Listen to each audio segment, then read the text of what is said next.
धन्यवाद। मनमोहन भडाना। ध्यान करो राव साहब। माननीय अध्यक्ष जी, बहुत बहुत धन्यवाद। अध्यक्ष जी, हमने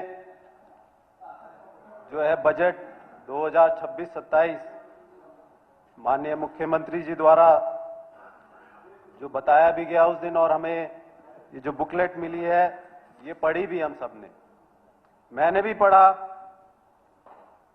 तो पूरे 76 पेजों में से अगर मेरे से कोई पूछा जाए कि अगर एक लाइन में इसको समराइज करा जाए जिससे इस बजट की जो धारणा है, जो आधार है, वो नजर आता है, तो मैं इस सदन को बताना चाहता हूं कि इस बुकलेट में 15वें पेज पर जो गुरु नानक देव जी के 3 स्तंभ बनाए गए हैं, जिन्हें कीरत कर, नाम जप और वंड छक, ये इस बजट का आधार है, जो माननीय मुख्यमंत्री जी ने बजट शुरुआत करने से पहले कहा गया। इससे पता चलता है कि जो आधार है हमारा, कि ईमानदारी से, मेहनत से, लगन से स्टेट का रेवेन्यू बढ़ाया जाए और जो रेवेन्यू है उसका सही इस्तेमाल कैसे किया जाए, गरीबों में, वंचित वर्ग में किस तरह से बांटा जाए, और अंत में ये सब करते हुए राम का नाम जपते हुए अपना कर्म करें। माननीय अध्यक्ष जी, बहुत सारी बातें इसमें कही गई हैं जो मेरे कुछ साथियों ने बताई भी, कुछ आलोचना भी हुई, लेकिन मैं फिर से कहना चाहता हूं कि जो भारतीय जनता पार्टी की सरकार पूरे देश में और हरियाणा प्रदेश में चल रही है, ये ईमानदारी की सरकार है, ईमानदारी से काम करती है।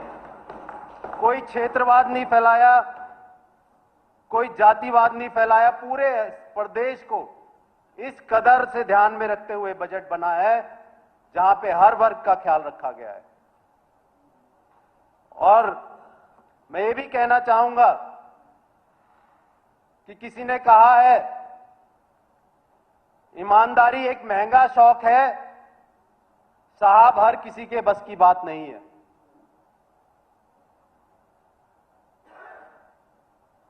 और इसके साथ साथ जो बजट में पेश हुआ है उसमें जो विकसित भारत की बात कही गई है, $1 ट्रिलियन इकोनॉमी की बात कही है।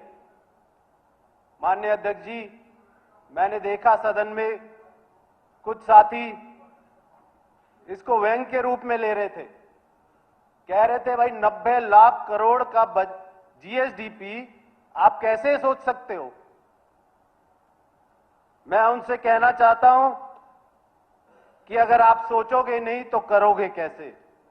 जब तक पेपर पर नहीं लाओगे, आप वहां की सोच नहीं रखोगे, तो उसको अमल में कैसे लाओगे। और इनका जवाब देने के लिए मैं एक और रामधारी सिंह दिनकर जी की पंक्ति है इस सदन में बोलना चाहता हूं। है कौन विघ्न ऐसा जग में,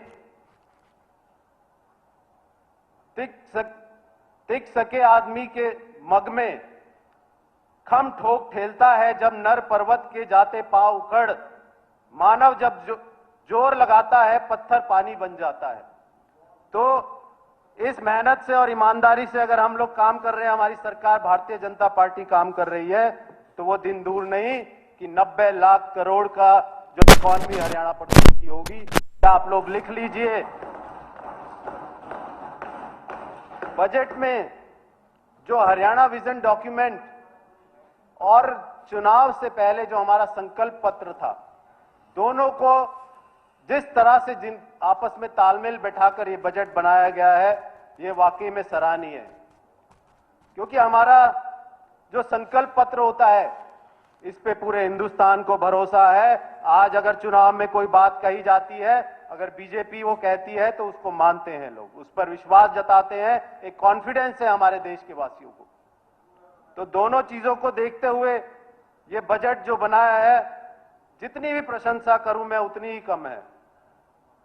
इस बजट में हर वर्ग का, हर समाज का, किसान का, युवा का, मेरी माताओं का, बहनों का, गरीब का, सबका ध्यान रखते हुए ये बजट बनाया गया है। माननीय अध्यक्ष जी, मैं बताना चाहता हूं इस सदन को, डबल इंजन का भी व्यंग करते हैं, डबल इंजन की सरकार बना ली है।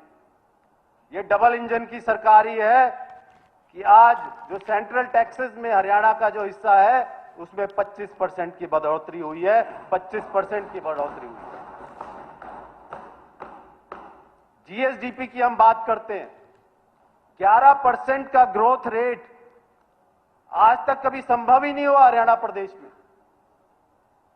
जिस तेजी से हम बढ़ रहे हैं वो दिन दूर नहीं 2047 में जब हमारा प्रदेश भी, हमारा देश भी एक विकसित राज्य और विकसित देश कहलाएगा।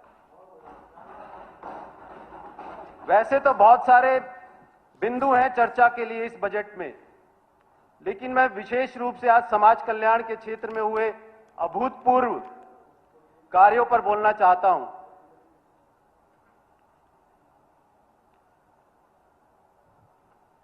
माननीय दीनदयाल उपाध्याय जी का जो सपना था अंत्योदय का, माननीय प्रधानमंत्री नरेंद्र मोदी जी की जो सोच है सबका साथ सबका विकास, इन्हीं के पद चिन्हों पर चलते हुए एक गरीबी हटाने का जो काम किया है, कई सारी ऐसी योजनाएं हैं जिनसे लाखों परिवार गरीबी रेखा से ऊपर उठे हैं। माननीय अध्यक्ष जी, मैं इस सदन को बताना चाहता हूं, डाटा मेरे पास है, बजट में भी दिया गया है, लेकिन इससे समय बर्बाद नहीं करूंगा। मैं कहना चाहूंगा लाखों परिवार हमारे गरीबी रेखा से ऊपर उठे हैं।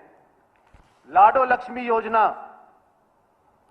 जिससे हमारी माताओं बहनों को प्रति माह 2100 रुपए दिया जाता है और वो भी डायरेक्ट बैंक ट्रांसफर, इतनी ट्रांसपेरेंसी से, जो आज तक असंभव था, इस हरियाणा में भारतीय जनता पार्टी ने वो करके दिखाया है, जिसके लिए विपक्ष ये कहता था कि आप करके तो दिखाइए, ये हो ही नहीं सकता है, ये संभव ही नहीं है। तो ऐसी जो ट्रांसपेरेंसी है, जो पारदर्शिता लाने का काम किया है, ये हमारी ईमानदार सोच और मेहनत और लगन का जो परिणाम है। सदन के माध्यम से मैं प्रदेश की जनता को एक और बात के लिए आश्वस्त करना चाहता हूं। कुछ लोग ये कहते हैं कि अगर आप गरीबी रेखा से ऊपर आ गए हैं तो कुछ जो बेनिफिट्स हैं आपके हटा दिए जाएंगे, तो ये सरासर गलत धारणा है। जो और फायदे हैं, जैसे हैप्पी कार्ड हो गया, मुफ्त राशन हो गया, वो उसी तरीके से मिलते रहेंगे, आज भी और आगे भी मिलते रहेंगे। सीएम साहब का बहुत बहुत आभार व्यक्त करता हूं कि ये जो योजना है, अभी तक क्या था कि 1 लाख जिसकी पारिवारिक इनकम है, सिर्फ उन्हीं महिलाओं को, उन्हीं बहनों और माताओं को ये जो इसका लाभ मिल रहा था। लेकिन आगे आने वाली 25 सितंबर 2026 को, जिस दिन दीनदयाल जी उपाध्याय जी का जन्मदिवस है 110वां, इस योजना को उन कैंडिडेट्स के लिए भी पात्रता मिलेगी जिनकी पारिवारिक इनकम 1,80,000 रुपए है। ये भी एक महत्वपूर्ण अभूतपूर्व कदम हमारी सरकार ने उठाया है। वृद्धों के प्रति भी संवेदनशील है हमारी सरकार। लगातार बुढ़ापा पेंशन में बढ़ोतरी और इसके अलावा इस बजट में घर पर आधारित देखभाल के लिए 1000 वृद्ध देखभालकर्ताओं को प्रशिक्षित करने का काम भी इस सरकार में किया जाएगा।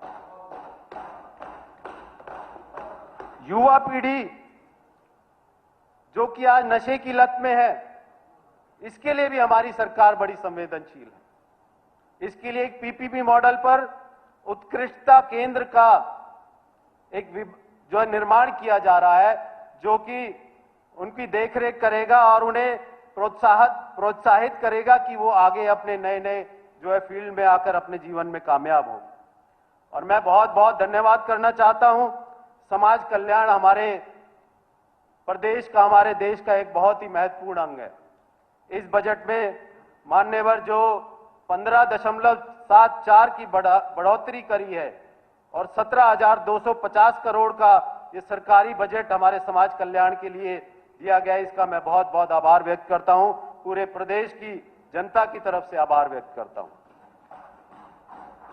और अंत में ज्यादा समय न लेते हुए मैं सिर्फ यही कहना चाहूंगा सभी साथियों से, विपक्ष के साथियों से भी, कि जो इस तरह का बजट है जिसकी आधारशिला ही ऐसे स्तंभों पर टिकी हुई है जिसे आप गुरु नानक देव जी आप भी मानते हैं, आप सब यहां बैठे हैं, तो इसकी भी सराहना कीजिए और इसका साथ देते हुए एक अभूतपूर्व कदम उठाते हुए सहमति से इस बजट को पास करें। हम सब आपसे यह आग्रह है।